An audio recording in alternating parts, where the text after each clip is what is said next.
आई वडील बरोबर बोलवते की चुपचाप गव्हर्नमेंट जॉबची तयारी कर, बँकेमध्ये जॉबला जा. बँकेची रियालिटी सांगतो. बँकेमध्ये पीओची पोस्ट असते. एसबीआयच्या पीओच्या पोस्टला 8,40,000 ऍप्लिकेशन येतात आणि वेकन्सी किती आहेत माहितीये? फक्त 600. याच्या अगोदर 2,000 वेकन्सी तरी असायच्या. आता फक्त 600 वेकन्सीज अवेलेबल असतात. म्हणजे 1400 मधून फक्त एकच कॅन्डिडेट सिलेक्ट होतो एसबीआय पीओ बनण्यासाठी. एसबीआय पीओचं झालं. आता आयबीपीएस पीओचं सांगतो. 5,200 वेकन्सी असतात, पण टोटल किती कॅन्डिडेट अप्लाय करतात माहितीये? 12,35,000.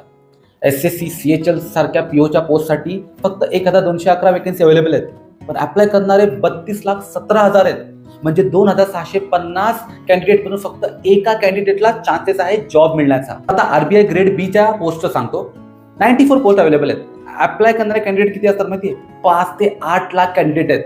म्हणजे 5 ते 8,000 कॅन्डिडेट मधून एक कॅन्डिडेट आरबीआय या पोस्टसाठी सिलेक्ट होणार आहे. ही ओव्हरऑल बँकिंगच्या जॉबची परिस्थिती मी तुम्हाला सांगितली.